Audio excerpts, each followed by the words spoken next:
where strategy gaming meets good vibes. No stress, just critical moves.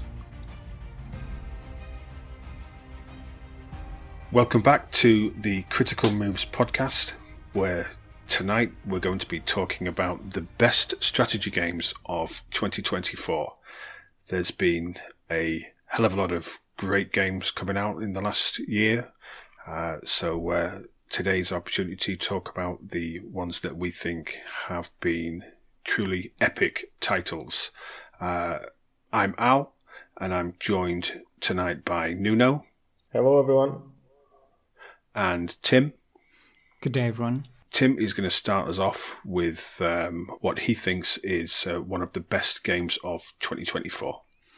Right, so when you ask that, you're asking about the game that I enjoyed the most, right? Or are you asking about the game that I think is the best overall? You just do what you want to do. All right. Well, in that case, I'm going to say the game that I enjoyed a lot that came out this year, Songs of Conquest. To me, this was really, really fun game. A fresh take on the old formula of Heroes of Might and Magic. A formula that worked really, really well, and it gave it a complete new spin. Beautiful to look at. Even if you're never going to play the game, I recommend just to go have a look at the screenshots, at some videos. Absolute beautiful pixel art. And it's not just a pretty face. It actually gave a lot of cool new mechanics. The spell casting system is innovative. How the units function in the battles is well done. Like there's a lot of thought put to it, and so really good release. Flew under the radar a lot, I think, but super fun. So what makes it stand out? So, well, like I mentioned, it's beautiful, but what I liked about it so much, and what I feel like makes it stand out from the huge amount of Heroes of Might and Magic games that are out now, is that, it feels like the mechanics of the battles and even of the campaign map, they're clever. And you're playing it, and you're trying to figure out how the system works. It's a little bit different from what you're used to.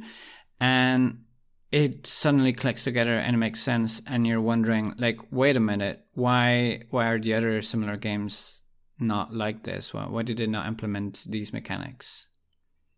What kind of mechanics are you talking about? So, for example, a lot of units have... So it's a tactics-based, turn-based battle. And those battles...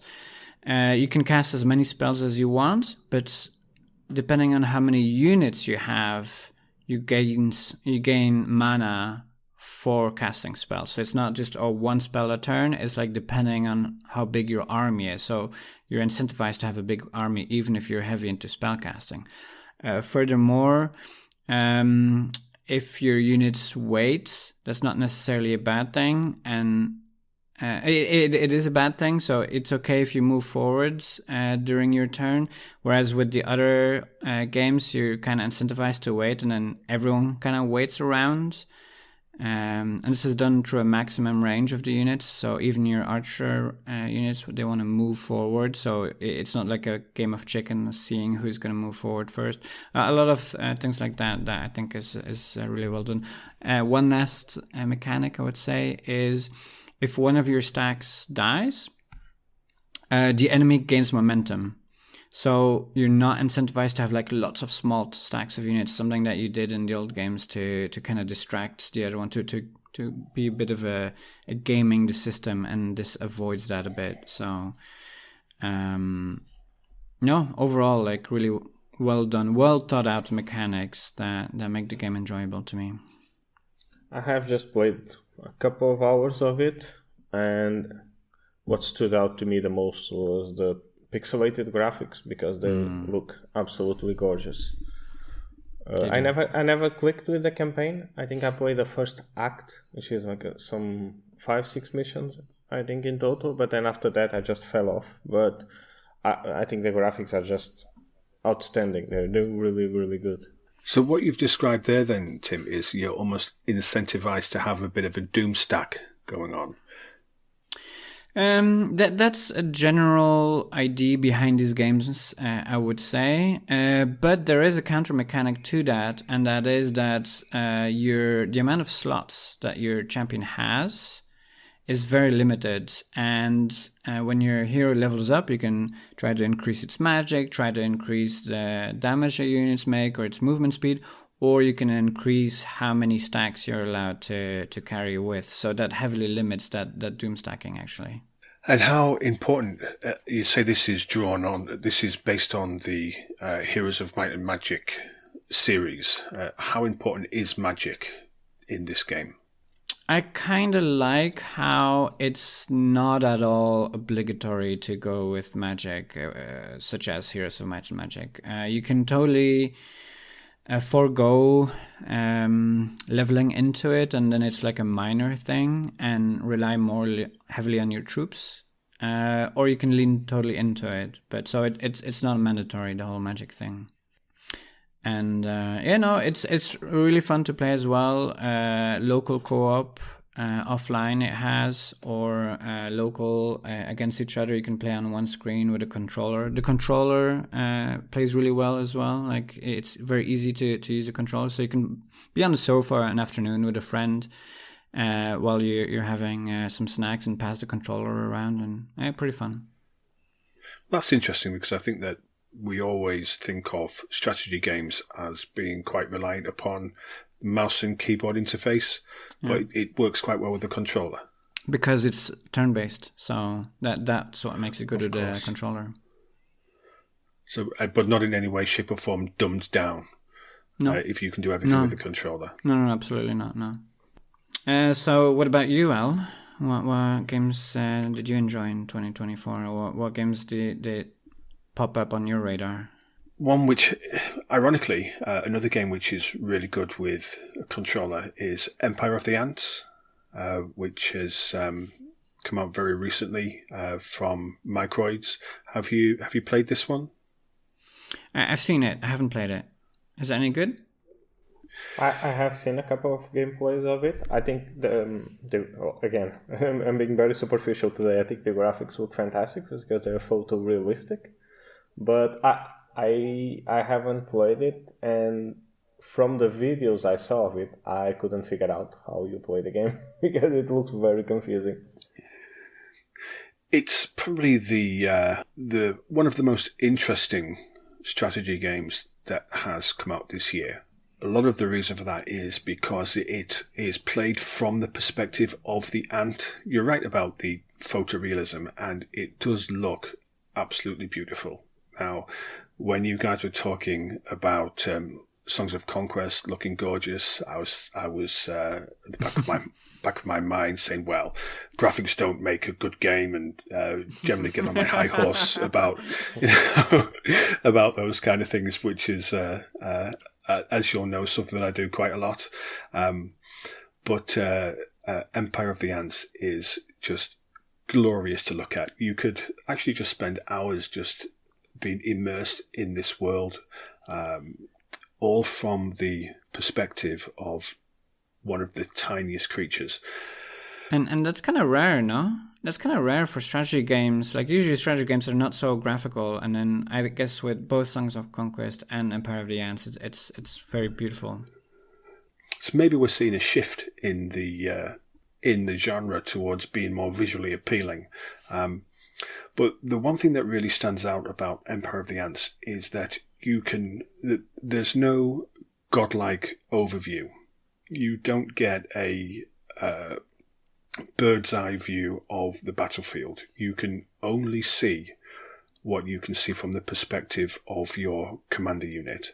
You can only attack or defend what you can see from the perspective of your commander unit. So you spend your time split between either being back at the nest in order to build new units, build more defenses, or on the front lines, commanding your particular groups of warriors or artillery to attack the enemy nests.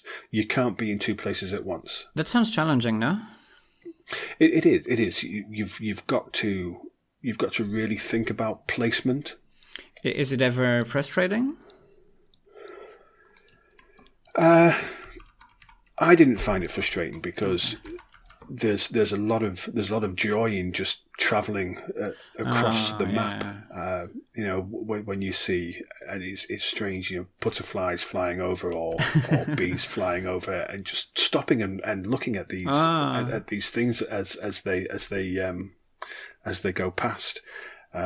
There's always something to see, something to experience. There was never moments where I was like frustrated as you might expect to happen. And I think it's because they've made it look so fantastic, so gorgeous, that you don't have those moments of frustration.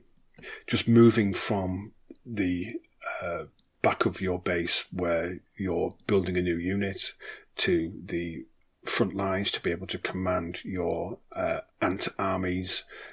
Just the journey is a great experience. But how's the progression of it? So let's say you start a mission, and do you evolve anything, or is it just combat based all around? So do you have to go back to your hive and build new stuff? How does that work?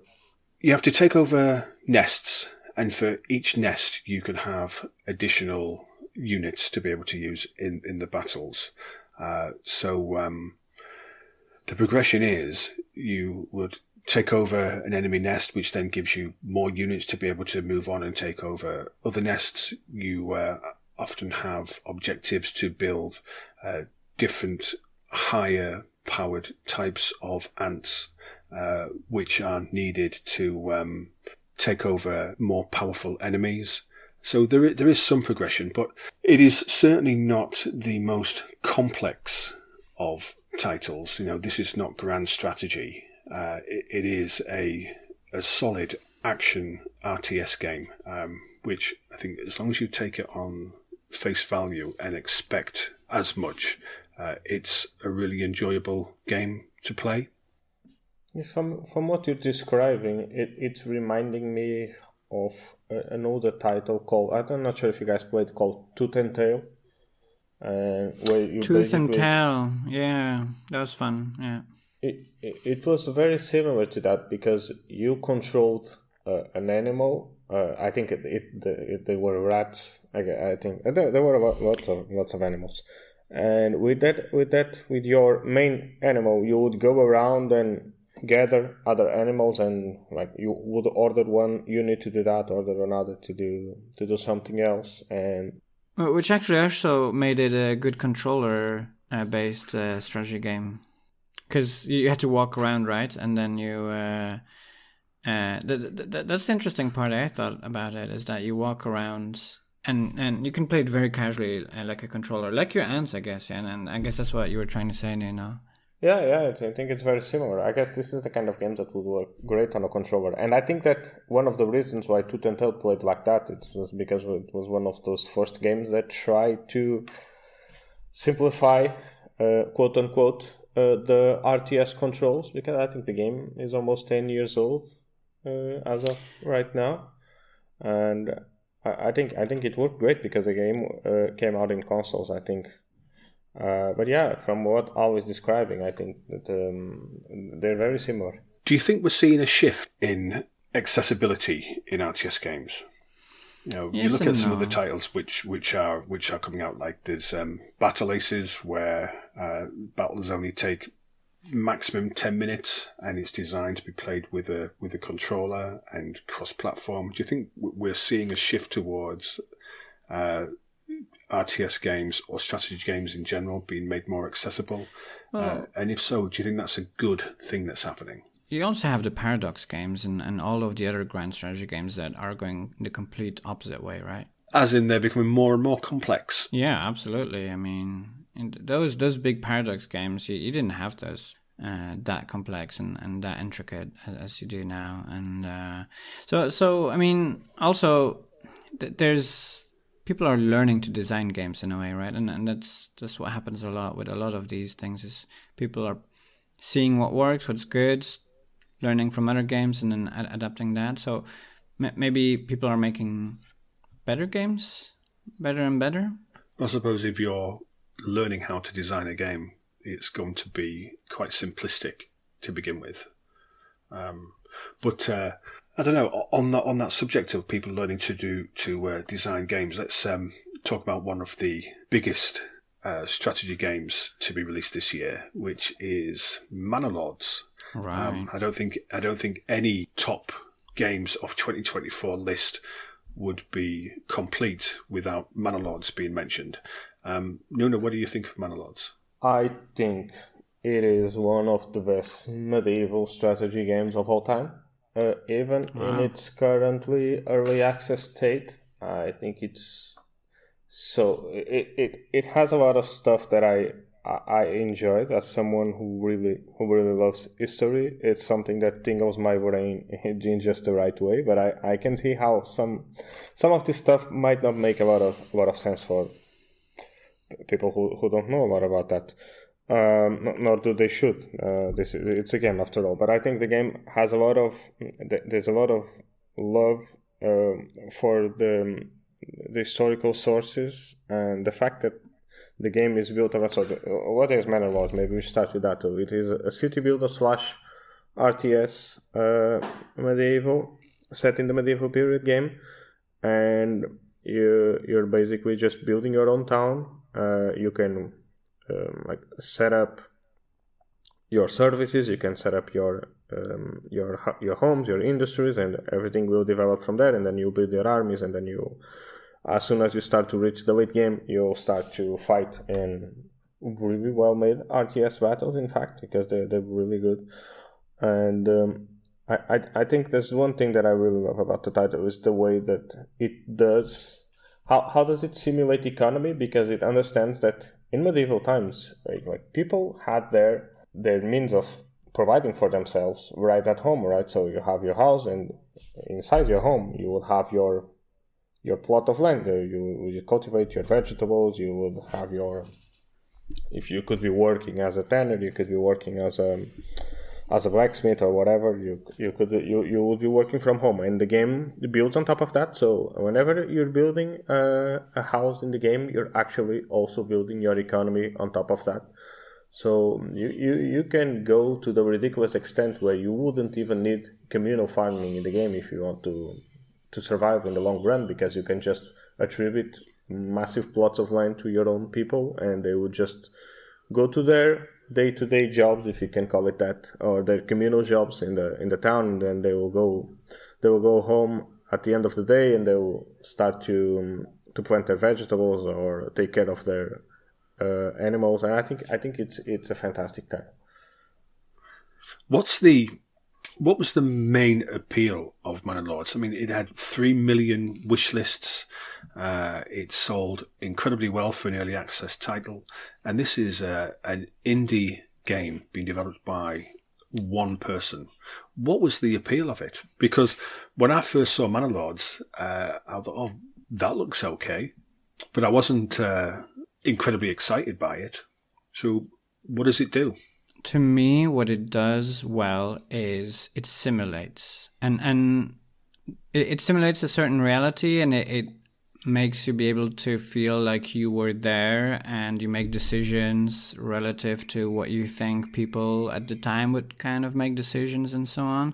And I think that's a big appeal, and that's what classic RTS misses a bit, is like it's very arcade-like, it's very gamey, whereas Manor Lords, it's still gamey.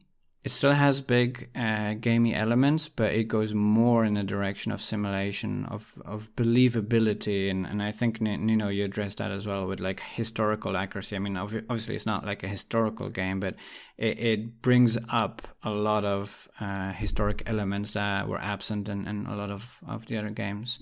Because it brings like real historical elements, like these kinds of burgage plots are the basis of the game, and you need to I love the fact that the developer actually made that like, a primary point of his title, that okay, the game is going to be built around that. The game works really well, and the fact that they actually went out and they scanned real houses, they scanned real archaeological sites.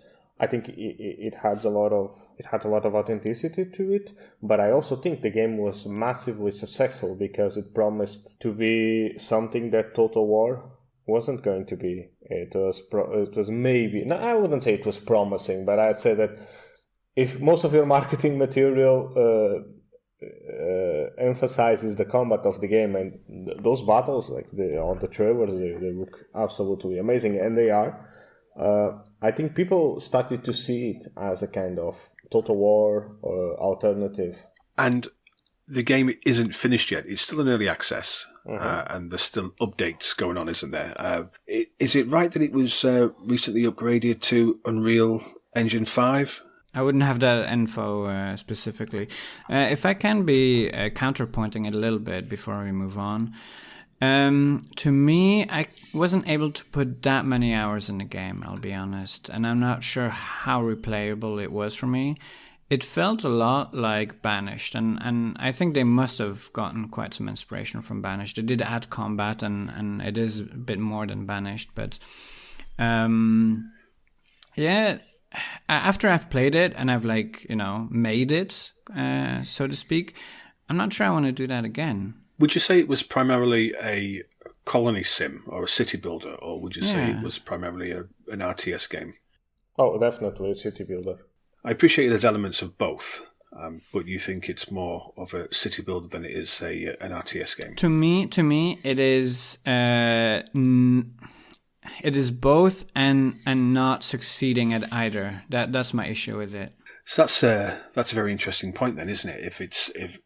Is it trying to be too much and failing? Where it could be an exceptional city builder, or it could be an exceptional RTS game, or it could be the quintessential replacement for Total War that we've been crying out for since episode 4. I'm ready to see where it goes after early access, but as it is now, for me, there's not enough there to keep playing this and keep coming back to it. All right. Nuno, tell us which game has stood out for you this year. Oh, aside from Manor Lords, I would have to probably go back to the beginning of the year and bring maybe obscure title called Classified France 44. And what it is an XCOM. Like it's basically XCOM. It plays pretty much like XCOM, but it's set on World War II, and you're dropped behind enemy lines 60 days before the D-Day invasion. And what you have to do is work with the resistance, and you have 3 different factions on the resistance. You have to work with them to sabotage the German army efforts to repel the invasion, right? So they don't know the invasion is coming, but what you're doing is that you're laying the groundwork for the invasion to be successful. And the meta layer of the title of the game is basically every time you move a turn, it counts down 1 day. So you have several options and several things you can do. Like you have intel missions, you have turn-based tactical missions like XCOM. You also manage your units, you equip them, you change their weapons, their gear, you level them up. So it's basically just XCOM in World War II, but with a really well done strategic layer, because I wasn't expecting it to be that I would say flavorful. So I think it picks up on the theme and it executes well on it. With that countdown mechanic, I think it's really good. And then you have things like if you raise your activity on one location way too much, then the Germany will try to move there and try to disrupt your operation. So yeah. So if I've played XCOM, why do I need to play Classified France 44? It sounds like for the World War II part, right? But that's just a reskin, isn't it? Not necessarily, because the battles are super different. Because weapons are different, the weapon systems are totally different from XCOM. So you're not fighting aliens. They don't have the Nazis don't have psionic abilities in this game. They can't mind control your unit, so it's very different. And the meta layer is super different as well. I think that the basic gameplay is very similar because you have like 2 moves per unit per turn, and I would say that the difference is on those small details. I think you could argue that it's similar to XCOM, the same way that Stronghold is similar to Age of Empires or something like that. So what sets it apart from XCOM? I think it is the team. I think the World War team is super interesting, and if you so nothing then, no. that does sound like exactly what we were saying about a reskin, no? Like I said, the turn-based battles are not the same thing, because it's one thing to be fighting an alien with psionic abilities, and it's another thing to just be in a gunfight. Right, so and also, I think I should mention that it has a lot of stealth as well, so the mission starts stealthful. I would say that if the game's on sale, if you like World War II, if you like XCOM, you would be missing out on a really, really good title.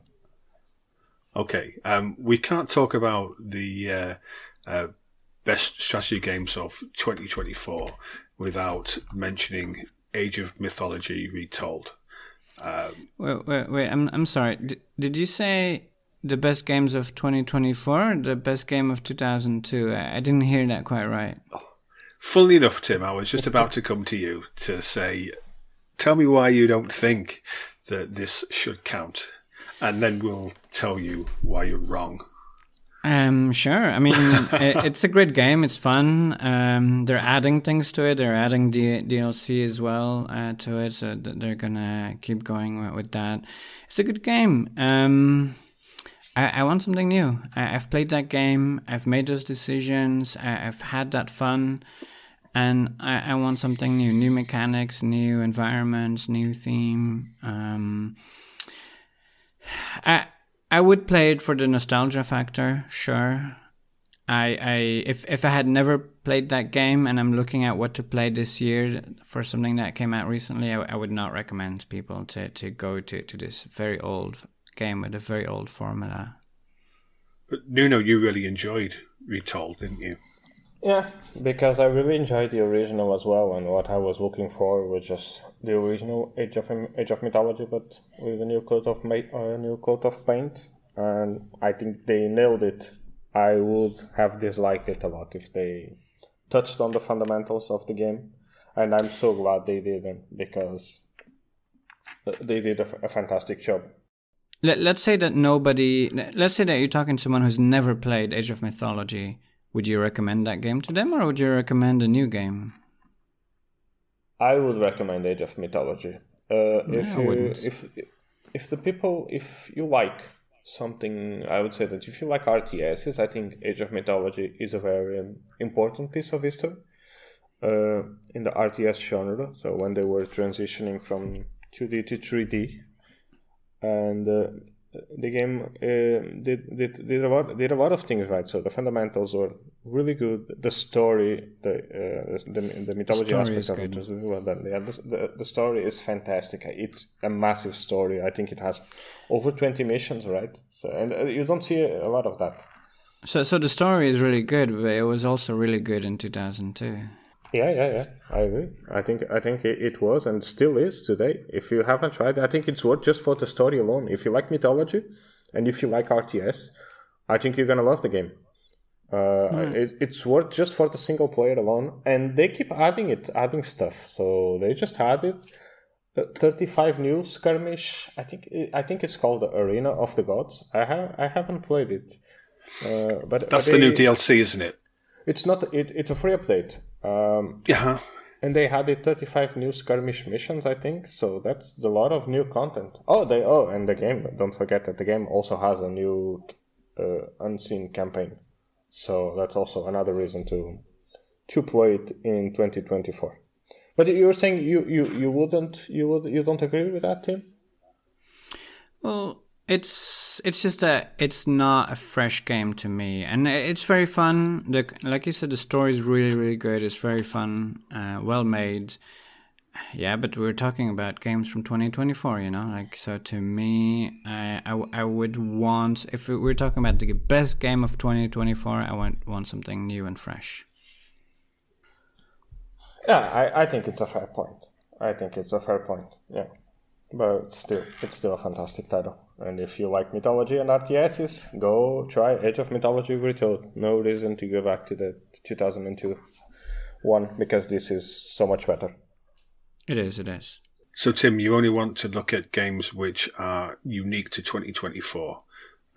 What would be the next one that you would pick out for mention in the top games of 2024? Well, sure, I can contradict myself, and there's still something like Frostpunk 2 that came out this year. That being said, Frostpunk 2 is not Frostpunk 1 with a tiny little bit different. I really liked what they did, and I miss that a lot in sequels to games. Frostpunk 2 kind of shifted the whole gameplay a bit. Like, the scale is different, the decisions you make is different, it has new mechanics in it, it has new ways to play. This whole political aspect of it is revamped, and I think that was really well done for a sequel. Oftentimes I look at a sequel and I'm not looking forward to it because I think I'm just going to play the same game again, but just new missions or something like that, and a tiny little mechanic that's a bit different. But I didn't have that feeling with Frostpunk 2. I guess it was just a step up in the scale, isn't it, compared to the original game? And I like that. And do you not think that it loses some of the charm by taking on a larger scale? So it could have done the opposite. It could have tried like a lower scale, and I think it would have worked as well. I'm going to say that I didn't play it twice. I played it once. I wouldn't want to play it again, I don't think. Or maybe in quite some time. So perhaps that's due to this distance that you have to the people, like you mentioned. But then again, Frostpunk 1 I could only play once as well. I suppose it was quite a bold move by 11-bit studios to take the scale up a notch like they did. It would have been so easy for them to just rehash Frostpunk 1 with a new story set of scenarios or whatever. And I would have criticized them for that, and now I'm praising them. So, well, I'm sure they'll be over. I'm sure they'll be over the moon with such praise. Does it not remove a lot of the? Does it not remove one of the key things which made Frostpunk, the original, such a great game in terms of the challenge of the encroaching storm, the challenge of the survival? My understanding is that Frostpunk 2 is more about the political aspects of the game. In terms of factions and managing the needs and desires of individual factions, rather than it being a case of it's your colony and it's surviving against the elements. With Frostpunk 2, it's your colony and you're trying to find your way in between these different factions. No, the survival aspect is there still immensely. It's just that one of the many threats that you're facing is this political upheaval. So people go into ideological factions, and whichever direction you're going with, some people could be really upset with that, and then you have to kind of manage that social aspect of it. But it's not like social aspect of individuals, but social aspect of the group. Which is the scale difference. And then what's to me really fun is you're playing a bit like you're playing a bit more of a politician, but your colony can go tits up very, very easily and very quickly, and you still have to manage that. And it's a different challenge, and that's why I like it, and that's why I find it fresh, is that you're making different kind of decisions. One of the things which I think really stood out about Frostpunk, the original Frostpunk, was the moral aspects of your decisions, because every single worker, engineer, workers, child, they were all individually simulated. They all had their own names. They all had their backstories. I mean, that seems to be lost in Frostpunk 2 with the increased scale.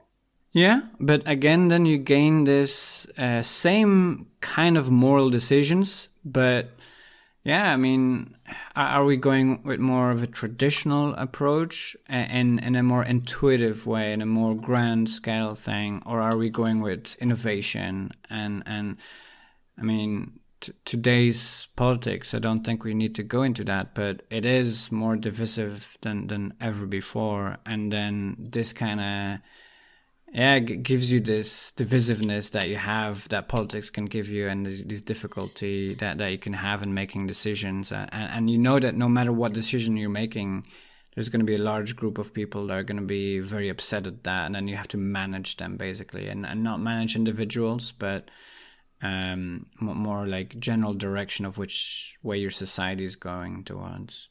Nuno, has there been any games which have surprised you this year? Oh, surprises. I think 2024 didn't bring a lot of surprises because the games we were expecting to be good were good, and the ones that we were expecting to be bad were bad. So what surprised me was the fact that Sea Power, Naval Combat in the Missile Age, came out this year because I really wasn't expecting it to come out. I was... until a couple of weeks before it came out, I was expecting it to come out sometimes in 2025, maybe late 2025, and the fact that it came to early access this year, it was really surprising, and I can say that I'm surprised at the fact that it's really well made because it's being built by the lead designer of Cold Waters, which was also a fantastic title that came out. I don't know when, maybe 2017 or something. And what it is, it's a naval combat simulation set during the Cold War, very much in the vein of Harpoon. You're basically managing your fleet, the weapon systems in your fleet, the planes in your fleet, and you're just fighting naval battles against the Warsaw Pact. And it has fantastic graphics. The gameplay is really intuitive, and it's very... I would say it's very in-depth because each weapon system is simulated individually, but I would say the game has something of a learning curve right now because in the early access, you could say that the tutorial is lacking a bit. So there's some growing pains, but I think that if you can endure it, the game is super intuitive to play, and the controls are very simple. It just plays like a basic RTS, but the game could do a better job at conveying information to you to let you know what weapon system does, why should you use it, why shouldn't you use it. So you need to have some knowledge about how these things work, and since I don't, it's basically trial and error until I won my first battle. But I think the game is very promising. So it's in early access, but I think it's going to grow tremendously. It harks back to what was discussed in episode 3 about fun and realism in games. From what you've described there, you're not entirely sure how the weapon systems work. It's very much a simulator. Some people have mentioned it's like Microsoft Flight Simulator in terms of its complexity. Is it still fun if it's so super realistic? It's not super realistic. Because the game plays at a very arcadey pace, so it's not like you're playing something like Command Modern Operations where it has a very obtuse UI. You basically you feel like you're playing with a military simulator because you are, but in Cold Waters this is clearly a customer first product. So they're building this for war gamers. They're not building this for the military, mainly because it's an historical title. Okay, but it's also not World of War ships, right?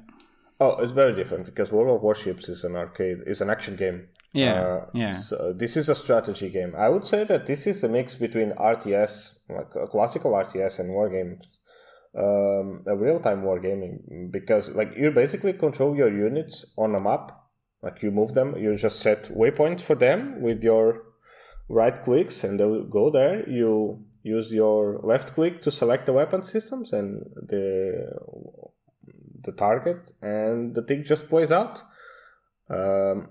Of course, it's super complex because you're managing individual weapon systems, and you need to know. I think the challenge on the game is on knowing these weapon systems and how they interact with each other. So, what kind of weapon system counters your opponent's weapon system? So, if you're like a hardware geek that really loves reading about how these ships were equipped, why this missile does that, and what kind of matchup can you use it against, I think you're gonna love the game. And the game is gonna grow a lot, and it's gonna have a campaign. It's gonna have like an evolving campaign, or then a procedurally generated campaign. Is that it? So there's still a lot of growing for the game to be made, and it's very bare bones at the moment. So you have, I think it's 10 or 12 scenarios for you to play around with, but then you need to make your own if you want to have fun. So you said Warsaw Pact, so I imagine it's like NATO versus Warsaw Pact kind of thing. But like, okay, Warsaw Pact's not very famous for their huge naval capabilities. Is it like an alternate historical scenario, or like what's the setting? Like what's the... No, it's just that like the game is basically a toolbox for you to build your own, at the moment, of course, for you to build your own scenarios. So let's say you want... But you mentioned it's going to feature a campaign or a... Yeah, it's probably gonna play. I don't know how it's going to play because it's still under development, but I would say it's gonna play like World War II, but on the seas, and you're gonna fight like the Warsaw or the NATO fleets because you can play as both. If you can, and I would highly suggest this game. Cold Waters is a submarine. I wouldn't call it a simulator. It's kind of arcadey. A submarine game. Made also by Killerfish, and I think it takes up the basics of what makes a good submarine game, and it implements it really well. It's super simple to play. You can just you control your submarine with your WASD keys, and you just assign target, and it does a lot of stuff by itself. And if you play that, you can how Sea Power is going to play. I would say that it really surprised me as to how they managed to keep the UI and the user experience of Cold Waters, because the game is very simple to pick up and play. But if you don't know a lot about naval warfare in the Missile Age, I think you're going to have a hard time with it, but that's part of the fun. Because the last game on the list is one which is going to be quite divisive here. It's Sins of a Solar Empire 2. Now, Tim and I both played Sins of a Solar Empire, and it just didn't stick. And as a consequence, we've both avoided the sequel. But you've played it, Nuno, haven't you? What sets it apart from the first game? Oh, like I told you guys, I have played just a couple of hours of the original.